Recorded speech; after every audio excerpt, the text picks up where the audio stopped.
CEO brought her silent daughter to a cafe, stunned when single dad used sign language. The sterile silence of the cafe was a familiar enemy. Eleanor Vance, a woman who commanded boardrooms and orchestrated multi-billion-dollar mergers with a flick of her pen, could not conquer the quiet that enveloped her 7-year-old daughter, Lily.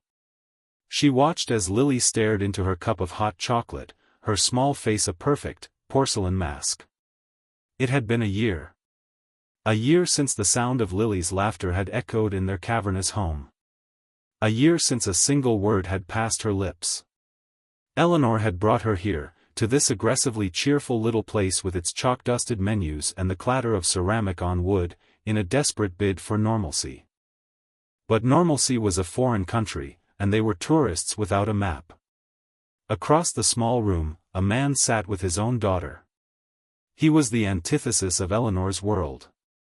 His flannel shirt was softened with wear, his hands were calloused, and his face held the gentle topography of a life lived outside of corner offices. He leaned toward his child, his hands moving in a silent, elegant dance. Sign language. The little girl, her pigtails bouncing, answered with a flurry of her own smaller, equally graceful gestures. A smile illuminated her face, a light so bright it seemed to warm their corner of the cafe. Eleanor felt a pang of something sharp and unfamiliar. Envy. Then, the man's eyes met hers. He offered a polite, unassuming nod before his gaze drifted to Lily. He saw not the daughter of a titan of industry, but a small, withdrawn child. He turned to his daughter, and his hands moved again. She giggled, a silent burst of joy, and then looked at Lily. The man then looked directly at Lily. He raised a hand, fingers together, thumb extended, and gently tapped his chin twice. The sign for beautiful. Lily's head lifted. Her eyes, which for so long had been dull portals to an empty room, flickered with a faint, curious light. She did not look away. Eleanor's protective instincts flared, hot and sharp. "We're fine," she said, her voice colder than she intended, a shield of ice forming around her daughter. The man simply offered another small, understanding smile and turned back to his own child, leaving the echo of his silent gesture hanging in the air. But Eleanor knew that what she had just witnessed was not fine. It was a tremor in the foundations of her carefully controlled world, a hint that the key to unlocking her daughter's silence might not be found in expensive therapies or sterile clinics, but in the calloused hands of a complete stranger. It was the terrifying, hopeful beginning of an answer to a question she was too afraid to even ask. Liam Miller, at 42, measured his life not in stock prices or market shares, but in the steady rhythm of a handsaw cutting through pine and the warmth of his daughter's hand in his. His world was a small, quiet one, centered entirely around 8-year-old Maya. She had been born into a world of silence, a deafness that had been diagnosed in infancy, just before the world had taken her mother from them both in a swift, cruel twist of fate. His wife, a brilliant linguist, had been the one to first suspect. Her legacy was a house full of books on language and a fierce, unwavering belief in the power of communication. After she was gone, Liam had taken that legacy and made it his life's work. He had abandoned a promising career as an architect, trading blueprints and steel for woodcraft and ASL classes. He learned to speak with his hands, to listen with his eyes, and to build a universe of love and understanding for Maya in the quiet space they shared. His workshop, attached to their modest bungalow, smelled of sawdust and varnish. It was a place of creation, where he coaxed stories from blocks of wood, carving intricate animals and toys that he sold at local markets. It was a humble living, but his life was rich in a currency Eleanor Vance could never comprehend. He was a pillar in his small community, a man known for his patience, his kindness, and the silent language he shared so freely with anyone who wished to learn. Eleanor Vance, at 41, inhabited a different planet. Her domain was the 50th floor of the Vance Tower, a spire of glass and steel that pierced the city skyline. Her office was a monument to minimalist power, a vast desk of polished obsidian, a wall of windows that reduced the sprawling metropolis to a manageable map, and a silence that was not peaceful, but pressurized. She had built a tech empire from the ground up, her name synonymous with innovation and ruthless efficiency. She was respected, feared, and profoundly alone. Her success had been forged in the crucible of a bitter divorce. Her ex-husband, a man who resented her ambition, had tried to use their daughter as a weapon. The legal battle had been brutal, a public spectacle that had culminated in a traumatic event that Eleanor refused to revisit, even in the privacy of her own mind. In the aftermath, as the legal dust settled and she emerged victorious, she realized her prize was broken. Lily had retreated into a fortress of silence from which no one, least of all her powerful mother, could coax her out. Eleanor had thrown money at the problem, assembling a team of the world's foremost child psychologists and therapists. They used words like selective mutism and post-traumatic stress, but their expensive vocabularies had failed to produce a single syllable from Lily. Eleanor could command 1,000 employees, but she could not command her own daughter to speak. Her gleaming, empty penthouse apartment felt less like a home and more like a mausoleum for a childhood that had died too soon. The encounter at the cafe replayed in Eleanor's mind for days. It was a splinter she couldn't dislodge. That flicker in Lily's eyes. That momentary connection.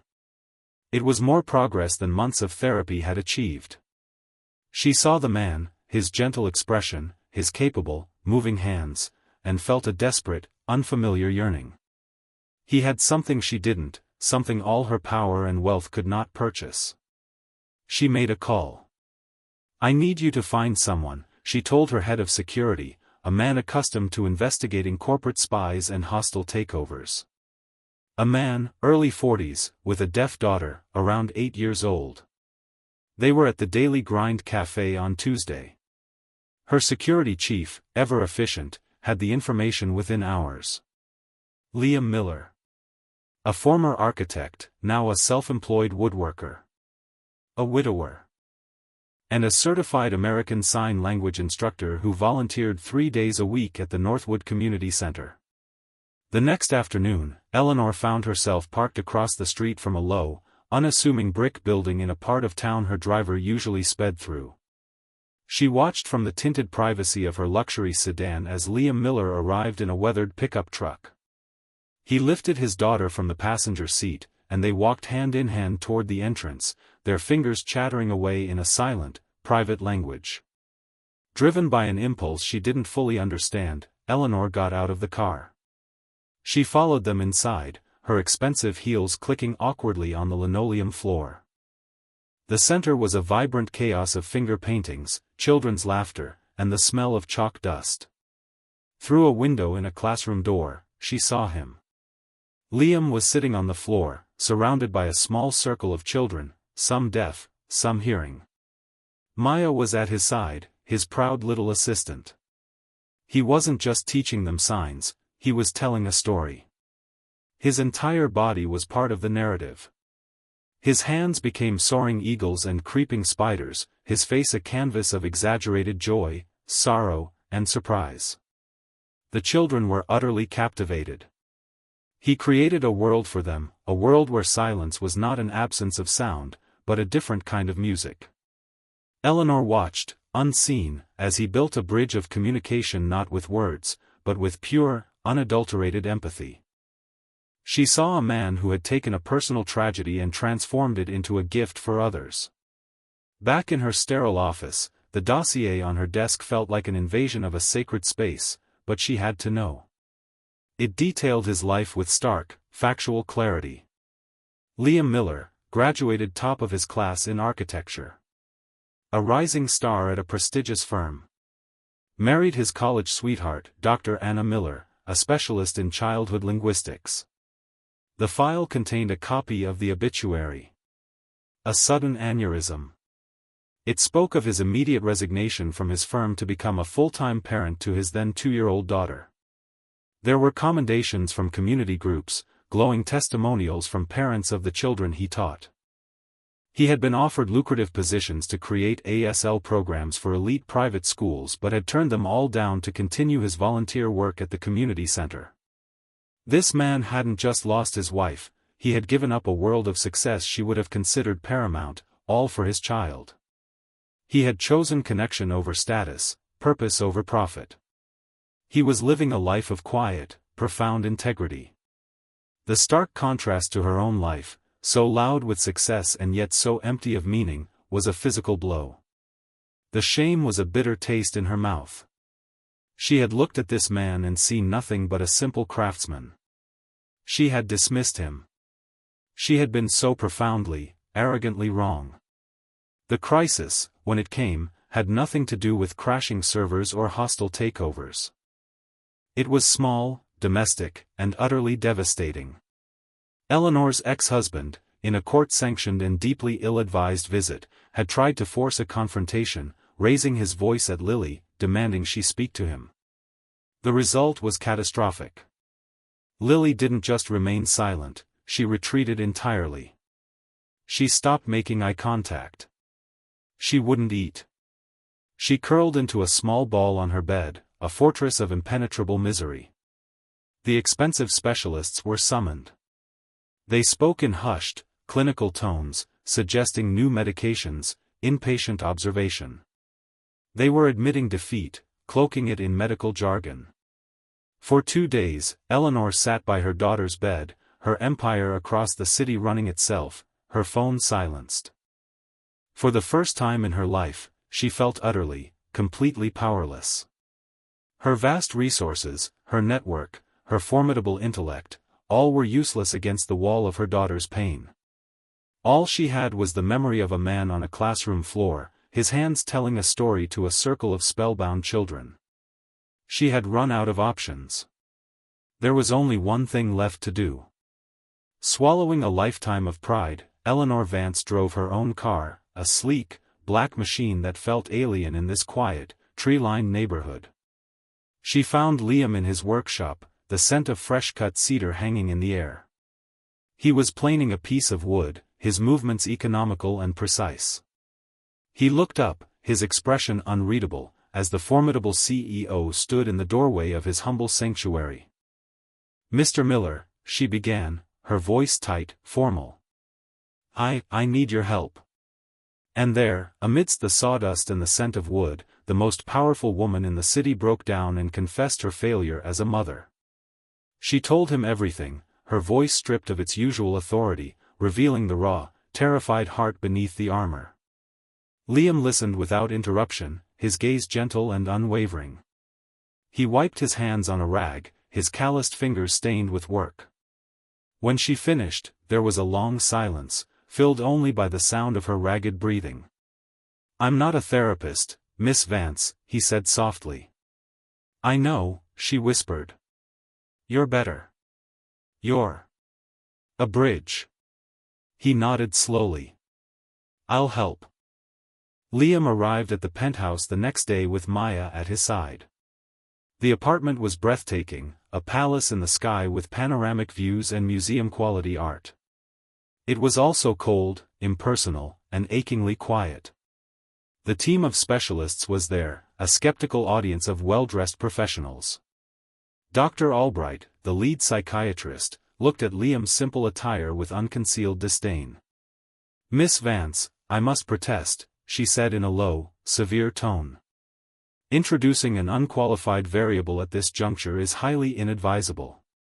Eleanor's gaze was steel. "Your advice has, to this point, proven fruitless, Doctor. You will stay, and you will observe." Liam paid them no mind. He walked into Lily's room, which was decorated with the best of everything but held no warmth. Lily was on her bed, facing the wall. Liam didn't approach her directly. He and Maya sat down on the floor, a respectful distance away. He pulled a small, carved wooden bird from his pocket. He began to sign. He didn't try to engage Lily. He told a story to Maya, his hands weaving a tale about a little bird who had forgotten how to sing. The bird was scared of the loud noises in the forest, so it hid its voice deep inside. But then, the bird met a little firefly who didn't make any noise at all. The firefly spoke with light, flashing its silent song into the darkness. Maya's hands danced in response, asking questions, her face alight with the story. They created a bubble of silent, safe communication. The therapists watched, arms crossed, their faces masks of professional disapproval. Slowly, almost imperceptibly, Lily turned her head from the wall. Her eyes fixed on Liam's hands.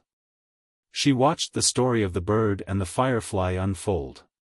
She saw Maya giggle silently, her shoulders shaking with mirth.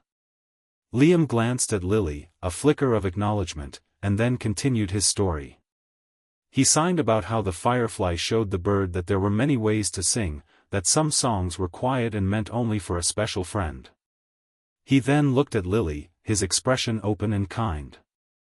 He slowly, deliberately, signed a single question. "What is your name?" Lily stared at him, her small body tense. The room held its breath. Eleanor felt her heart hammering against her ribs. For a long moment, nothing happened. Dr. Albright began to shift, a smug "I told you so" forming on her lips. And then, it happened. Lily's small, trembling hand lifted from the blanket. Hesitantly, she extended her thumb and index finger, tucking the other three against her palm. She tapped her thumb to the side of her cheek, a soft, sweeping motion.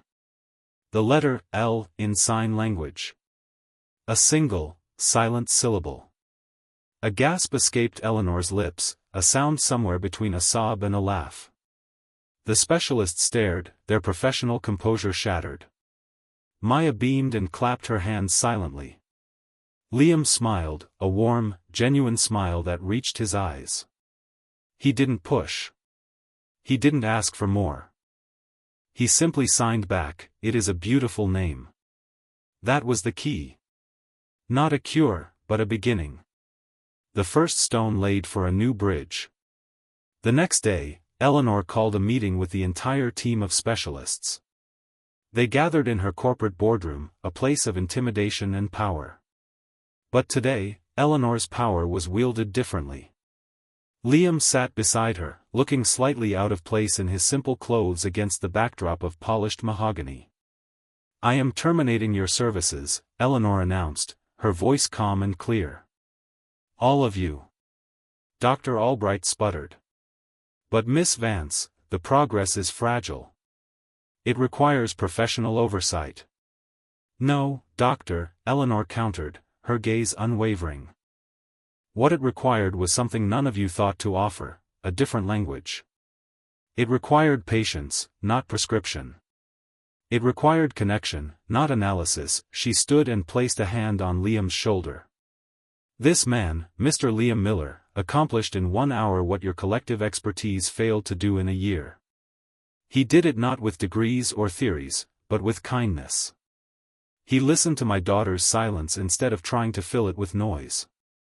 I made the mistake of judging him by his station in life, just as you judged him for his lack of credentials. We were all wrong. It was a public proclamation, a vindication delivered not in a press conference but in a room of humbled experts. It was an admission of her own flawed judgment and an elevation of a man whose worth was not measured in dollars, but in heart." In the weeks that followed, Eleanor's world transformed. Liam and Maya became regular visitors, not to the sterile penthouse, but to Eleanor's cavernous and lonely house, which they slowly began to fill with warmth. Liam taught Eleanor to sign, her sharp, decisive movements gradually softening into a new, more expressive language. She learned to communicate with her daughter on Lily's terms, and as the bridge of silent communication grew stronger, Lily began to find her way back. It started with more signs, then whispers, and one afternoon, while watching Liam carve a wooden deer in his workshop, a clear, quiet sentence. "It's beautiful." Eleanor knew she owed Liam a debt she could never truly repay, but she was determined to try. She didn't offer him a paycheck or a position in her company. She had learned that his currency was different. "I want to build something with you," she told him one evening, sitting on the steps of his porch while their daughters played in the yard, a fluid mix of spoken words and flying fingers filling the twilight air. A place. A center for children like Lily and Maya. A place that teaches this language, that provides resources for families, that's built on your philosophy of connection. I'll provide the funding, the resources, all of it. You provide the heart." Liam looked at her, at the formidable CEO who had learned the language of humility, and saw the mother who would move mountains for her child. "On one condition," he said. "It can't be slick or corporate. It has to feel like the community center. It has to be a home." "A home," Eleanor agreed, her voice thick with emotion. "I'd like that." The Vance Miller Center for Communication opened a year later. It was a beautiful building, designed by Liam himself, full of light, natural wood, and bright colors. It was not a clinic, but a sanctuary. Eleanor, using her formidable business acumen, had established it as a non-profit foundation with an endowment that would ensure its future for generations. Liam served as its director, training instructors, developing programs, and continuing to sit on the floor telling stories to circles of children. Their partnership, forged in crisis and built on a foundation of mutual respect, deepened into something more. The lines between their two families blurred until they ceased to exist. They became a unit, bound by a shared love for their daughters and a profound understanding that had grown from a chance encounter in a coffee shop. Eleanor never lost her sharp edge in the boardroom, but it was now tempered with a compassion and wisdom she had never possessed before. She had found a fulfillment far greater than any stock valuation. One crisp autumn afternoon, Eleanor stood watching as Lily, now chattering and confident, taught a new, shy little boy how to sign the letter L. Liam came and stood beside her, his hand finding hers. She leaned her head on his shoulder, a simple, comfortable gesture that spoke volumes. They had come from two different worlds, speaking two different languages. One spoke the language of power and finance, the other the language of silence and empathy. But they had learned that the most important form of communication was not in words, or signs, or numbers on a screen. It was in the simple, profound act of seeing the true worth in another human being, and in having the grace to build a bridge across the quiet space that separates one heart from another.